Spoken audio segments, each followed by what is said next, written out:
What does one mean by traversing geographies poetically?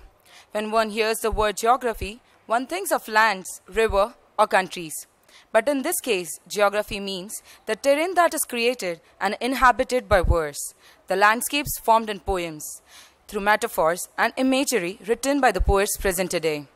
These landscapes are often emotional or reflective, outlining relationships between man, nature, and society.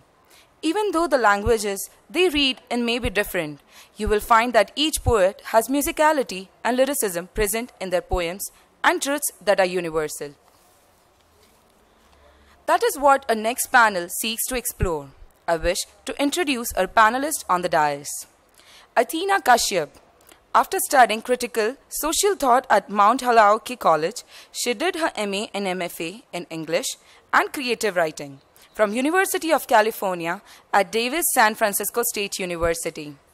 She currently makes her home in San Francisco and Bangalore. She has published her poetry in Exquisite Corpse, Sanskriti, The Fourth River, Quiddity, Spock, Squaw Valley Review, The Waits Master Poetry Collection 2009 chapbook, Noe Valley Voice Asia, writes among other journals. Her book Crossing Black Waters was published last year and the second one due in early 2014. Her poetry has also been anthologized in Voices of Asian American Writers, US, and Same Difference, Rani, UK. We welcome you, ma'am.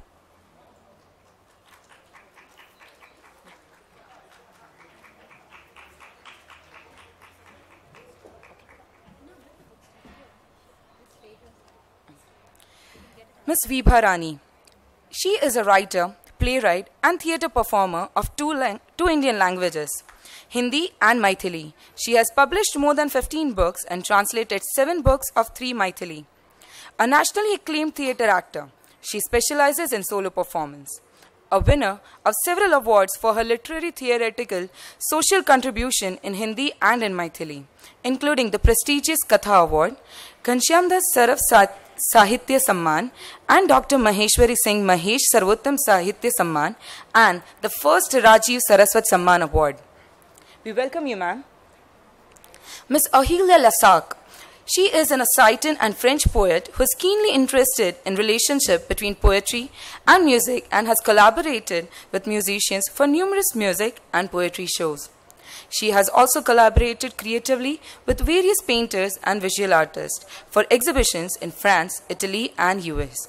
Her poems have been translated into English, Italian, Asturian, Basque, Portuguese, Catalan, Spanish, Turkish, and Finnish for numerous journals and anthologies. In 2010, she was artistic director of the Festival of European and Mediterranean Minority Literatures held in Italy. We welcome you, ma'am. The moderator for the poetry reading is Miss Shikha Malaviya. Born in the UK and raised in the US and India, her cross-cultural experience greatly inspires and informs about her work. She is founder of the Great Indian Poetry Project, an online archive of modern Indian poetry currently under development, as well as the Indian Great Poetry Collective, a specialized literary press. We welcome you, ma'am.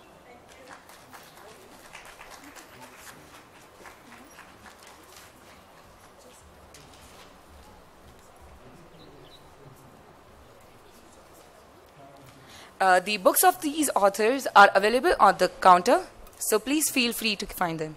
Thank you.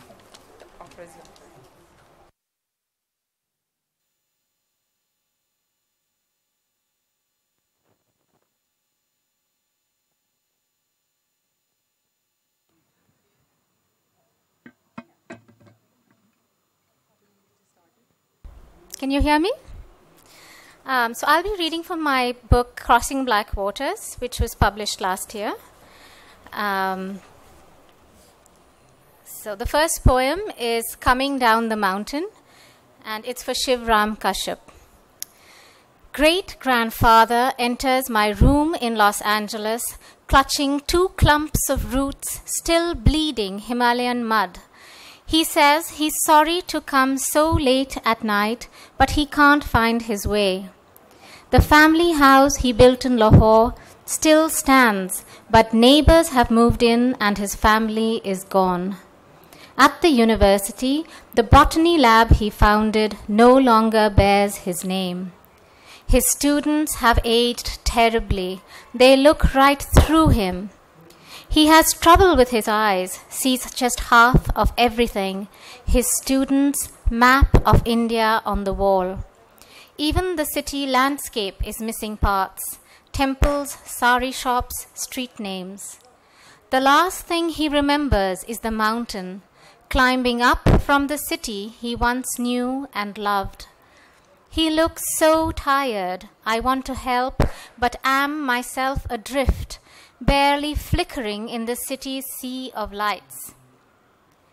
Our families dispersed like seeds, searching for each other and our own selves in clouds of lost mountains. I see, says great-grandfather with half-blind eyes, but then he leaves, waving dead roots in my face. So I forgot to mention, but this poem is about the partition of India, as is the next poem as well. So my family moved from Lahore during the partition, and while we were not affected, with the violence, we still had a number of stories that I'd hoped to capture with these poems. The next story is also called Partition Story. I thought I lost you. After these 30 years of yearning to see your face again, brown eyes, hair caressing your forehead, your smile, and then this chance to go to Lahore to see the house. Don't raise your hopes, your father warns. It is not our house anymore. But I see it on the street lined with gulmohar trees, orange flowers sailing like swallows before falling. The woman who opens the door is old like us. We used to live here before the partition. She smiles. I've been waiting for you. In the house, the furniture is the same. Mahogany coffee table, lime green sofa with carvings.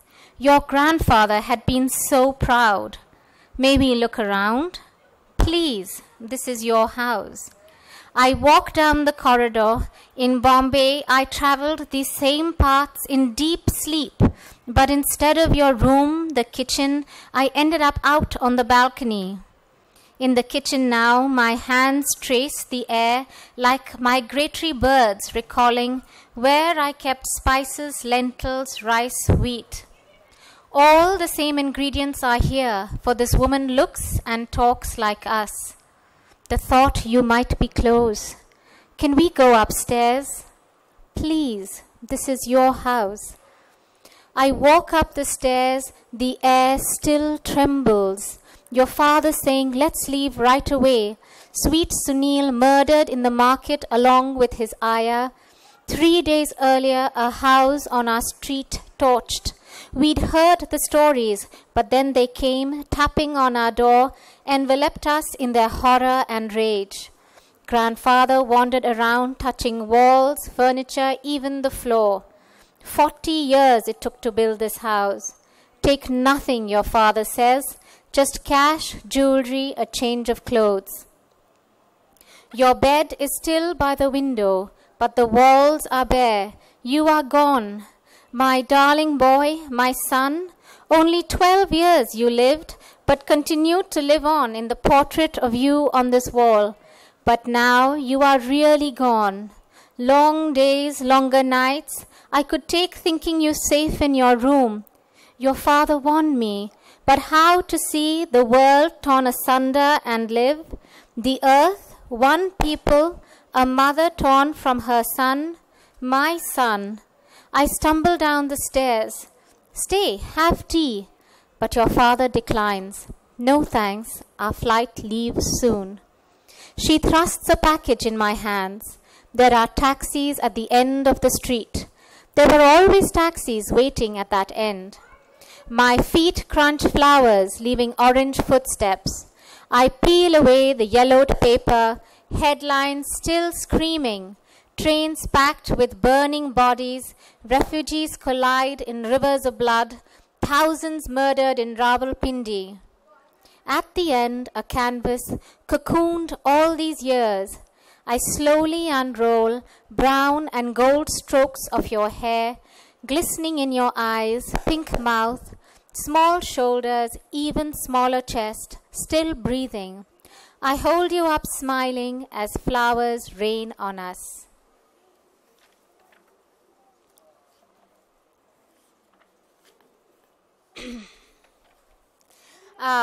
So this next poem is about a student of mine from City College, where I used to teach in San Francisco.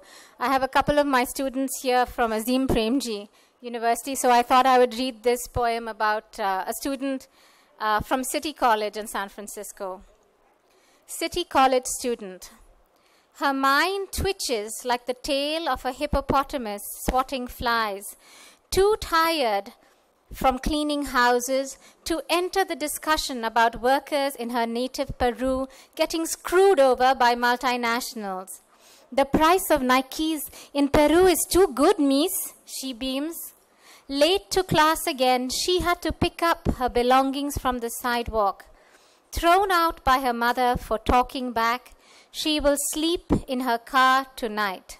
A loud noise outside, and she screams instinctively to protect herself from the invisible blows raining on her head.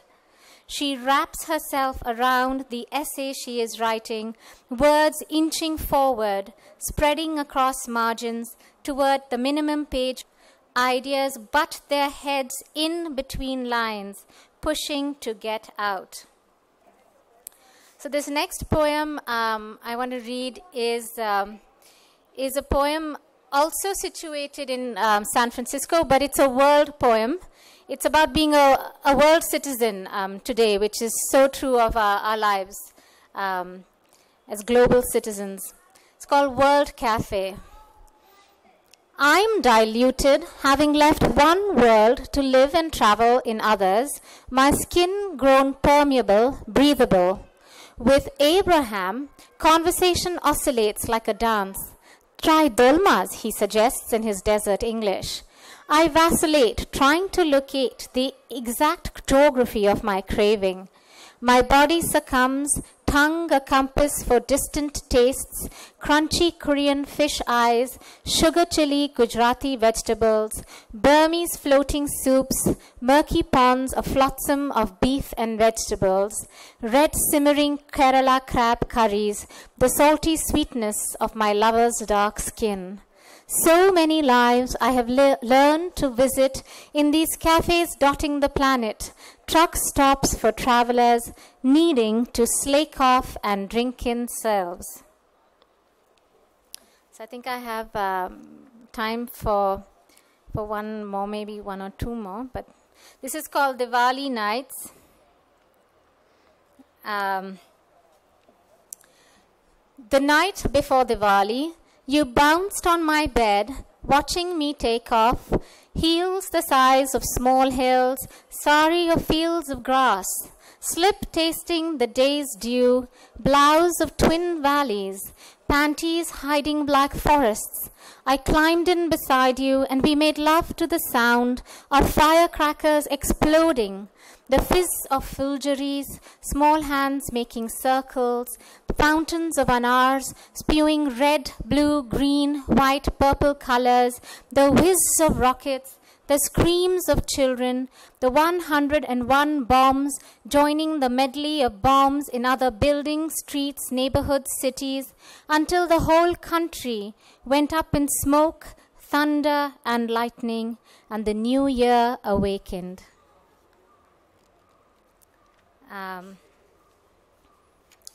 So this next one is called it's called Untouchables, and it's this is in a way also a kind of crossing black waters or getting into a new geography, because so many of us don't know what it is to live the life of an outcast and the lands they visit. Untouchables. 1. Body a mosaic of color, he wears the walls, shed skin and new paint shavings. 2. As she sweeps in rubber slippers, rotting vegetables gently marinate her feet. 3. She releases knots of feces with fingers attuned to the symphony of sewer lines. 4. Alone with the dead after the bereaved have left, he gives them company. 5. All of them shadows slipping between day and night, lands nobody dare visit. Thank you. First, you'll have to excuse me for my bad English, because my mother tongue is Maithili. Maithili is the language of Mithila, northern part of Bihar, which is mythologically known as the place of goddess Sita. And it's very ancient history of the language. People of Mithila are known as Maithil, and the language of Mithila is known as Maithili. So I belong to Mithila, and so I am a Maithil, and my mother tongue is Maithili. I'll present here one or two my creation, and it will be in a folk verse. What I don't know that the lyrics can be translated so nicely into English or in Hindi. Hindi it can be, but English it will be a little difficult, but I'll try to make it. There are two songs. First is, it is just the depiction of the situation of our country, our nation. And the address, one word you will get repeatedly, that is Balamu. That Balamu you can understand from Balam. Balam you can understand. Balam means Swami, husband, Malik, or Lord. So I'll just sing this song for you, and in between I'll try to give some meanings of the stanza. ई भेल घर घर के कहानी सुनो बालमू, ई भेल घर घर के कहानी सुनो बालमू, रौरव भेल जिंदगानी सुनो बालमू. Raurav Nark. It is in our mythology, it is said that there are two types of hell. One is Kumbhipak and one is Raurav. Kumbhipak is a little bit lighter, and more torturous Nark hell is Raurav. So in this country the situation is that he bhel ghar ghar ke kahani suno balmu, Raurav bhel jindagani suno balmu. Ram राज के देश में रामक एहन दुर्गत भाई. This nation is said as Ram Raj. और उसमें राम की क्या हालत है? What is the situation of Ram here? Ram राज के देश में रामक एहन दुर्गत भाई, राम के नाम पे भाई भाई में खोदल गहिर खाई. राम राज के देश में रामक एहन दुर्गत भाई, राम के नाम पे भाई भाई में खोदल गहिर खाई. माथे प्राण लेके भागल श्री राम बलमु. To see the condition of this country, the Lord Ram, he also left the place.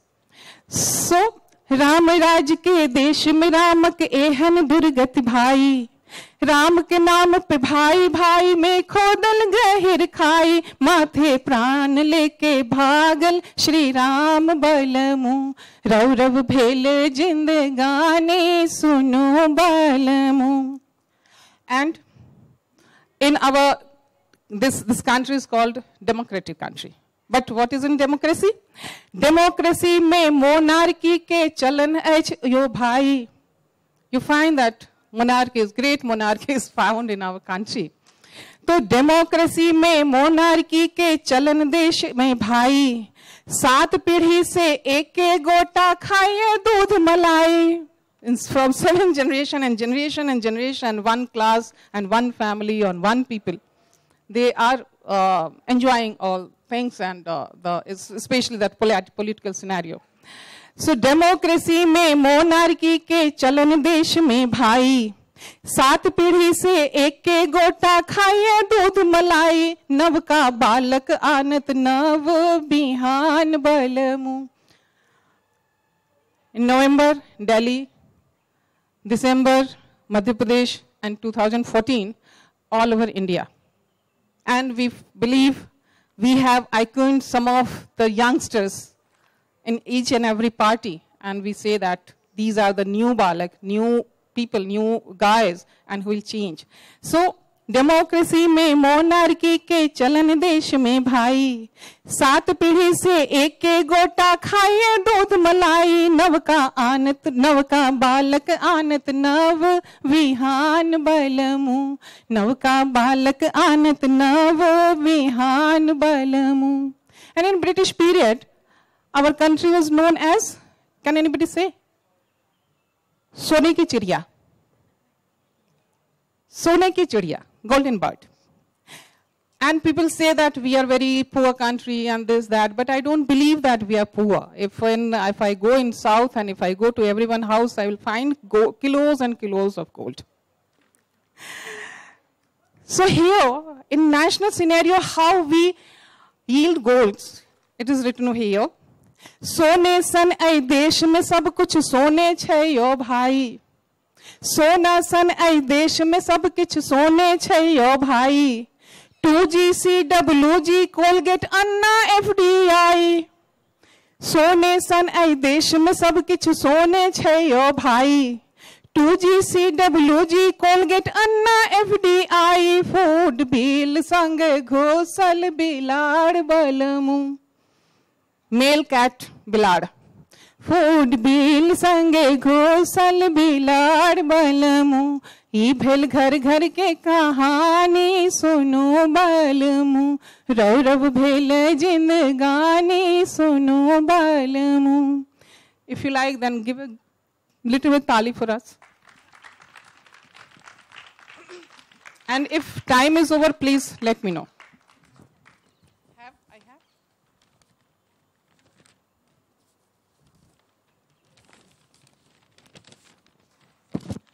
One more song.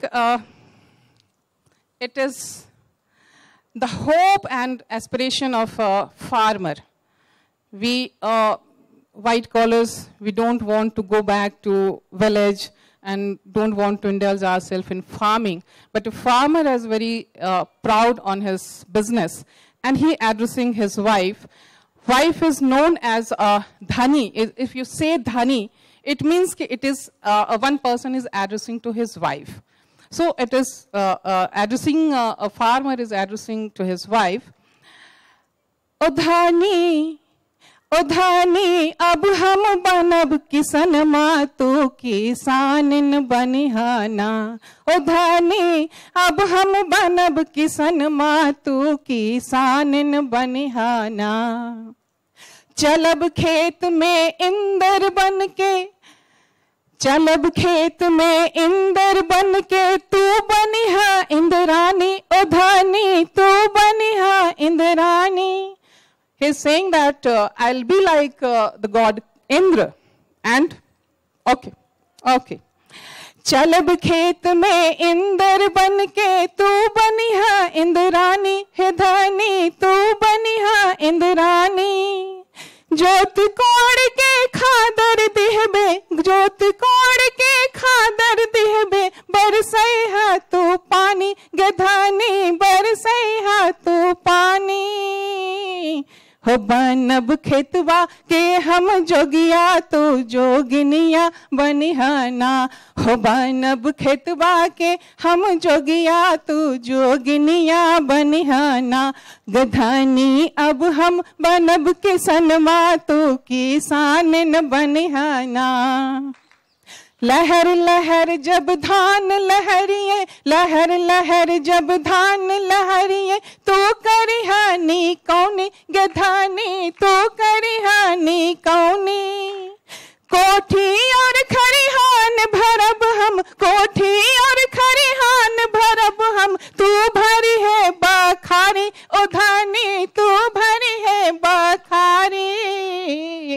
हो हो बानब खेतबा के हम राजा तू रानी बन रही है ना, हो बानब खेतबा के हम राजा तू रानी बन रही है ना, हो धानी अब हम बनब किसन माँ तू किसानिन बनी है ना, तू किसानिन बनी है ना, हो तू किसानिन बनी है ना. Thank you. Any time more left or? Okay, fine.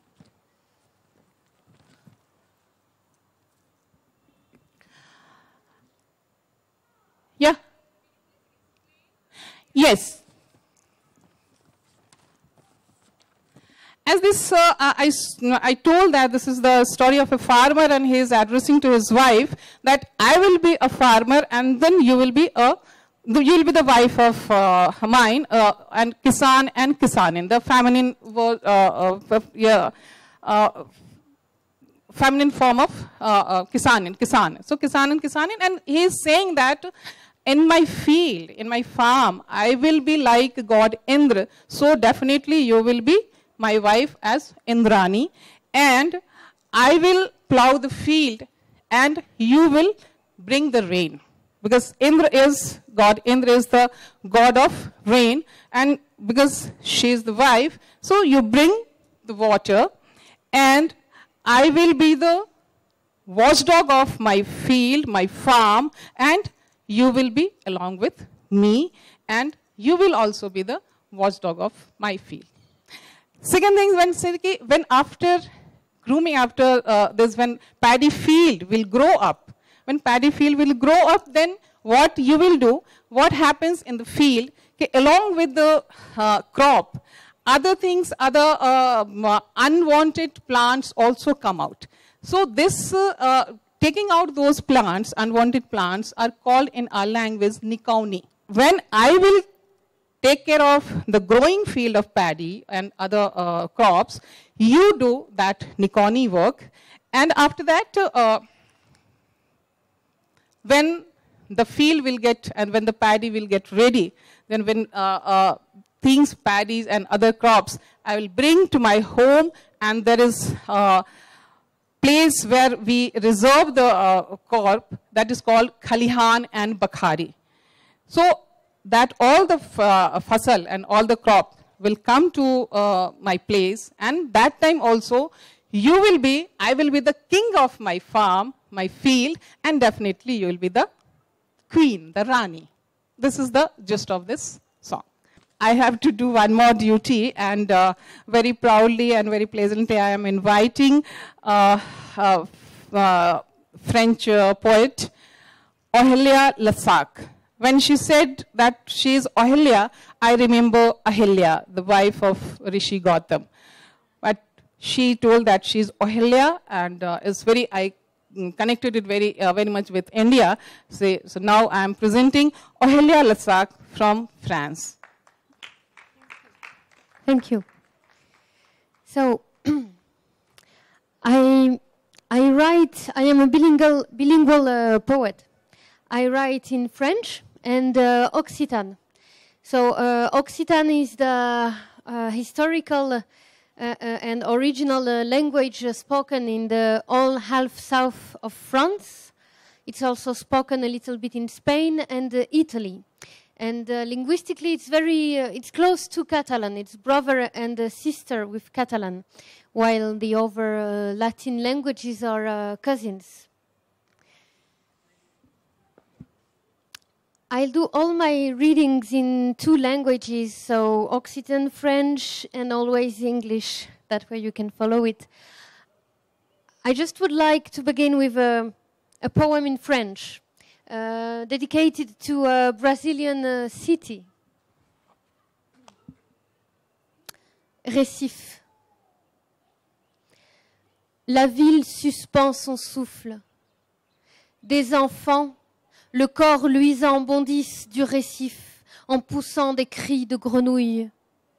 Le vent du large répand sur l'asphalte un fracas de dépouilles métalliques. Les chats abandonnent leur proie en direction du rivage. C'est la nuit de la lune ronde. La nuit du sang dans le sable, la nuit qui n'oublie pas, la nuit où les bandits mystiques s'engouffrent dans le ventre des églises, la nuit où les mères regrettent leurs amants, la nuit qui garde les yeux ouverts, une main sur la bouche, la nuit des tables dressées dans le vide, la nuit des cirques déserts, la nuit de l'isthme de Cruz du Patrao, où brillent sous la lune les crânes immaculés d'enfants d'Afrique.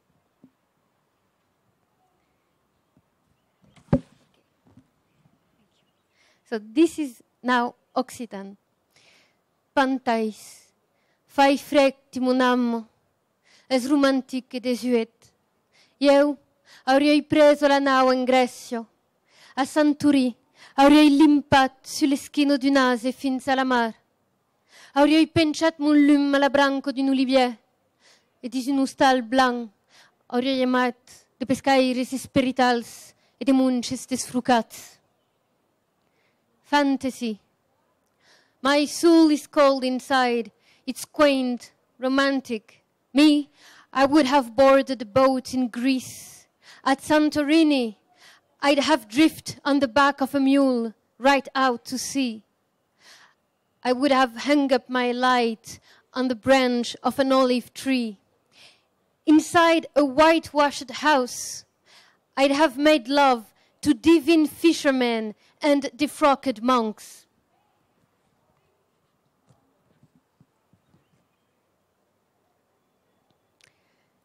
Crimmi. La tampo tu stavo contro la paret. Ero solo al dedin dell'ustal per belia prep del mord in sa cambro a ello. Solo ambel, sapou, e sus ciughetti scampats pel sol. Se diguet che lo beliario fins all'albo, perché li fario no tumbo, amminenta romen, alla usert, che avio tuat. Crime. The shutter clattered against the wall. She was alone inside the house, in her room, keeping watch over the dead body. Alone with it, her fare and her toys scattered on the floor. She thought she'd guard it until dawn. Then she'd make a grave in which to bury the lizard she had killed.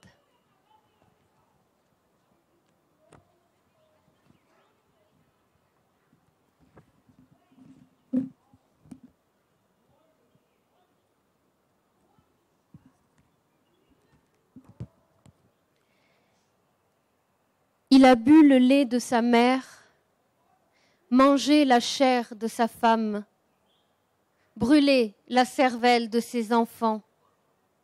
Mais il ne comprend pas sa solitude. Sa maison boit la pluie, sa terre avale les pierres. Il demeurera le roi de l'histoire qu'il raconte. C'est le privilège des monstres d'ici-bas. He drank the milk of his mother. He ate the flesh of his wife and burned the brains of his children. Yet he can't fathom his feeling alone. His house laps up the rain. His land gorges on stones. He'll always be king in the story he tells. That's the privilege of monsters here below.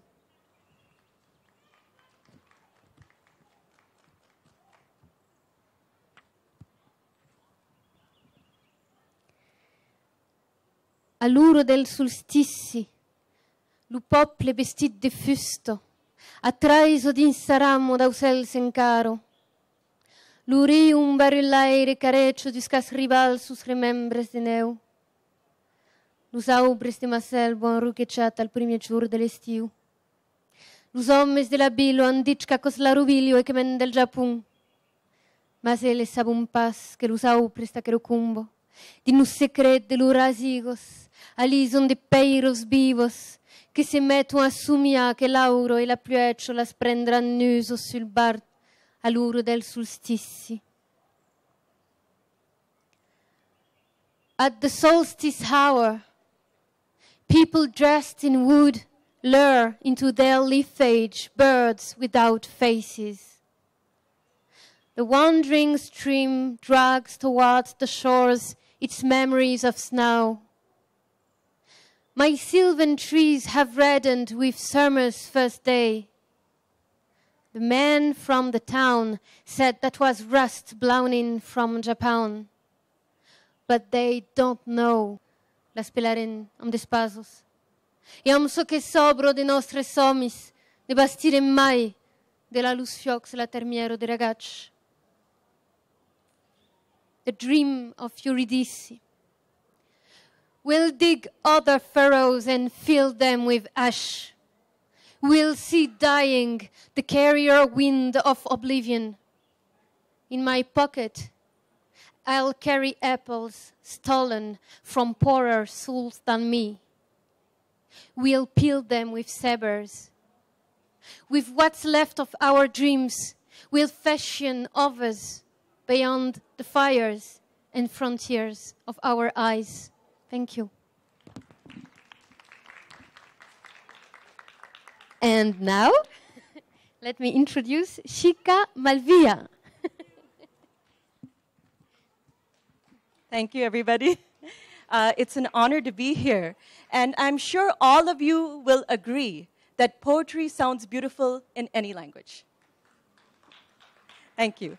So I'm going to be reading some poems today from my upcoming collection, which will be out next month. And it's called Geography of Tongues. Now, Geography of Tongues basically is a very autobiographical poetry book. So if you read it, you'll know me too well, maybe. But it encapsulates my experiences mixed with history, myth, and my family about having been born in England, brought up in the US, and in India. So the first poem I'm going to read is about my daughter who had returned to the US from India. And she was just, chattering away in Hindi. And the doctor, who was a white male, he looked at her and said, "Oh, he has that rapid tongue thing going." And the moral of the story is, be careful what you say in front of a poet. She just might write a poem about it. So, a rapid tongue thing going. Dear Mr. White Male Caucasian Pediatrician, flattening my daughter's tongue and peering down her throat while remarking, she has that rapid tongue thing going. The tongue that you call rapid has 1,000 fires in it and 1,000 showers of lotuses. Perhaps we do speak as if we have to catch a train. Each word is poised at an overcrowded station on our tongues, bound for India and back within milliseconds. With our clove and cardamom-scented breath, we spread the fragrance of our pungent lives. And in the span of a minute, we find out how Auntie is doing after the flash flood in her village, and when the next sari sale will be, or where the best bitter gourds are available, or how the thesis on language acquisition is going. A rapid tongue can trace the world in one lick with the force of a ghost chili kick.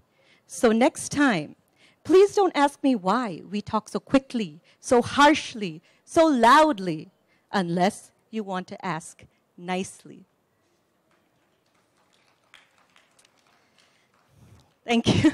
And the next poem is about the acquisition of language. English was my first language, and I had a very strong British accent, and my dada and dadi had come to visit, and they wanted to teach us Hindi. So they would say very simple things like, idhar aao, pustak leke aao, things like that. And then you know how the Hindi books have those pictures of those luscious fruit, like, a se aam and a se anar. So this poem is inspired by that whole experience. Lingua franca. 1. The voice of a little girl saying, "Papa's got big legs, Papa's got big teeth," in a crisp British accent. And from behind her shoulder, a little boy with a little boy accent, insisting he wants to say, "Hello, hello, hello," and doesn't realize he already has. The tape recorder has caught it all. 2. Dadi speaks to us in Hindi so that we will learn simple things like, "Come here, yahan aao, go there, wahan jao, eat food, khana khao, bring that book, pustak lao," and we do. the Devanagari script enclosed with a straight roof and a wall to support the sides, each alphabet leaning in, turning phonetic tricks, a, I, u, u, ka, kha, ga, gha, na, our tongues performing calisthenics, all of us partaking in this linguistic Olympics, going for the gold. 3. I remember Uncle Tom's Cabin, not because it was a sad story, not because Uncle Tom dies, but because I read it in Hindi, Tam Kaka Ki Kutiya. I would repeat the title over and over again because it sounded funny, and because Kutiya mispronounced meant bitch, and it all sounded onomatopoeic, though it was only alliteration. I graduated from picture alphabet books where the Hindi vowel a had a round red pomegranate next to it, and an a had a giant orange-colored mango with a small green leaf on its stem. Hungry for all the vowels, the fruit within them, tangy and sour, I plucked them off the page and into my mouth. Thank you. Now, the next poem is about when I was in the US, people would come up to me and ask me, do you speak Indian? And it would really frustrate me. Do you speak Indian? Where are you from? Are you Arabic? Are you Spanish? Because, you know, I could be a lot of things, I guess. We all could be. So this poem, it's based on a Birbal and Akbar story, where there was a traveler who came to Akbar's court, and he said, guess from where I'm from. And he spoke several languages. And Akbar was stumped, and of course he turned to Birbal. And Birbal said, you know what? I know what to do. So Birbal followed this erudite scholar of languages to his home. And while the scholar was sleeping, he threw a glass of water on his face. And the man was so startled, he got up and started, like, you know, swearing in his native tongue. So this is the poem. This poem is inspired by that. The language I dream in. I feel your eyes, Mediterranean blue, pierce the blackness of my scarf, hold my henna-tinted hair, sip my skin like milky tea, stopping at my silver nose ring that reflects the sun and blinds you. Assalamu alaikum, namaste, hola, greetings that dance off my tongue, traversing geographies you've only seen in your daddy's atlas. You pull all strings to make me undone. London, Minneapolis, New Delhi, faint traces of all these places like empty bottles of spices. But where are you from? A question so old, even kings paced to and fro for answers. And so you conjure a plan stolen from a Mughal parable. Atithi Devo Bhava, the guest is God, as I am yours. Rose water in a silver glass, a cooling drink across my face. A wet slap that makes me rise, uttering in my native tongue, the tap opens and runs. Sale, kutte, kamine. Okay, so I just have, I think, one more long poem that I will read. And it's a prose poem, which is based on the Sikh riots that happened in 1984. I was a very young girl then. I was around 13, 14. We had just moved from the US. And the experience was traumatic, but at the same time, we're children. So children try to assimilate these things. They try to adjust. On the one hand, we were happy we had 1 month holiday, but on the other hand, we were horrified because many of our friends who were Sikhs were hiding in their houses. So this poem is called 1984. It is a prose poem, so it sounds kind of like a story. 1984. It is 1984. The sky blue door leaning against white cement is the entrance to our noisy family in Vasant Vihar, New Delhi. Boy George is hanging on my bedroom wall with his infinite braids and half-gloved hands, and in the cupboard of my heart, George Michael and his careless whispers. 13 and riding with feelings like the whir of a motorcycle without a helmet on. I thought I was living dangerously, or at least I wanted to. I stood on the balcony so the boys could see me. It is 1984. The 13-year-old boy clad in a white kurta pajama knocks on our door with a shiver in his eyes, warning the neighborhood. There's been a shooting in Sector 5. We live near Sector 8 in an enclave screaming military protection, so we pretend not to be afraid. She has been shot.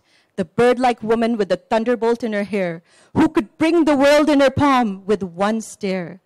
How those 16 bullets must have rattled in her chest when she snatched a few last gulps of air.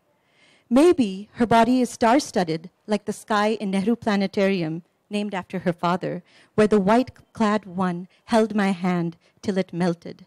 It is 1984. We are driving over the city and through the smog to Dadi's house. She lives in a barsati, 2 rooms on a flat roof sticking out like 2 teeth with a wide gap in the middle, the kitchen like a tongue touching the roof. As we near the park in front of her house, we hear radio static. Ears are glued to transistors, listening for a cricket score. India against whom? As steel shop shutters clank and the roads stretch out empty, blood singes air flying at the speed of light. It's India, against Indra, shot in daylight by those who guarded her body. It is 1984. Our driver wears a turban, mostly sea green. His beard is curly and his smile is friendly. Sometimes I wonder how long his hair is. We have Sikh friends back in Minnesota, like Amarjit uncle, whom I once saw with his hair open, left to dry. His hair is longer than his wife's. Now he was speeding our driver, driving for all our lives. As we climb out the car and step towards the sky blue door, we wave goodbye and never see him again. It is 1984. As Chacha and I pace across the flat roof, we spot a mob all red and angry-eyed, chanting, "Until the sun and moon remain, our lips will utter Indra's name. Death to the Sikhs, death to the Sikhs." And then we see a blur of man, hair on fire like the tail of a comet, bamboo sticks close behind, clacking in uneasy rhythm as they make dents in places. It is 1984. We are playing cricket, carefully, because I'm a girl among 10 boys, plus there are windows nearby. School has been out for a month. Bunny's house has a big padlock on it. We miss his big toothy smile and wonder if he's all right. They say he and his family are inside, without light or heat, crouched in the dark with the cockroaches. At night, I watch from the window and see a light from his house go on briefly. I want to wave to them, but they won't see me. All they see is hate and blood and fury. 16 bullets are rolled around like a dice, losing the lives of many. It is 1984, Christmas morning, and we are jogging in the neighborhood of diplomats, tongues watering at the sight of their gourmet garbage. A cardboard carcass proclaims, "Hawaiian pineapple," in front of a Jaipur pink cement house, strung with multicolored lights and an angel pressed against the circular window pane. We are happy to be alive as we try to forget about those who aren't with us, laughing and running and teasing. That night, we all gather around a campfire on the roof, singing, "Yesterday, life was such an easy game to play." Or, "Father Jesus, where are your sheep? In Bethlehem, Jerusalem." Stars wink at us in the know of how we all pretend to be happy. It is 1985. We race toward the dairy, steel milk cans in hand, swinging like silver lightning. India has a new leader now, the only son left of Indra's spilled blood, one whom they call young, one who will have his body blasted to bits in 1991. But we don't know that yet, and though we try to forget, the sky doesn't let us, lighting up a star-studded body night after night. Thank you.